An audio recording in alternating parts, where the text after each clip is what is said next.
We're going to bring in our chief health editor, Dr. Partha Nandi. And Dr. Nandi, first share with us your thoughts on the state's new mask recommendation.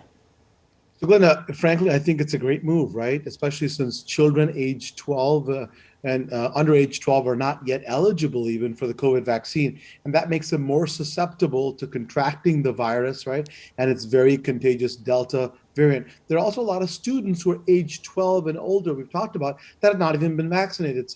So, as a parent of small children, I totally get the concerns and I agree with the move. The Michigan Health Department's new guidance is actually stronger, as you know, than the recommendations by the CDC, which encourages masks in schools located in areas where community transmission is high.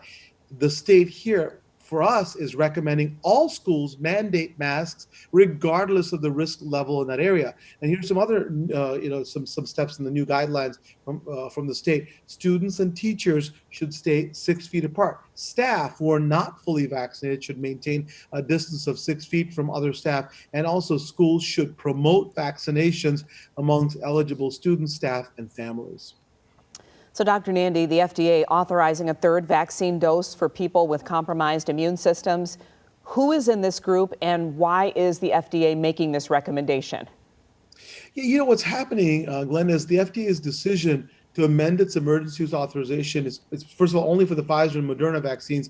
It is coming as we experience a surge in COVID cases through the Delta variant. And the FDA is saying that the additional dose will benefit folks who are at risk for getting severely ill from COVID-19. Now, this includes people with organ transplants, some cancer patients, and others who have conditions that or take medications that weaken their immune system. The CDC estimates there are about 9 million people in the US who fall in that category. And get this, the researchers at Johns Hopkins found that immunocompromised people who are vaccinated are still 485 times more likely to end up in the hospital or die from COVID-19 compared to those in the general population like you and I who are vaccinated. That's a huge number. Data indicate that 2 vaccine doses may not produce enough of an immune response in some people with weakened immune systems. So I think this is going to be great.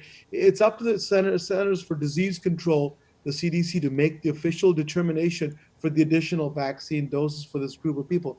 This afternoon, however, an advisory committee to the CDC voted in favor of the third dose. The committee also discussed booster doses of the COVID-19 vaccines for the general public, like you and I. And for now, the FDA says that fully vaccinated people are adequately protected and don't need an additional dose.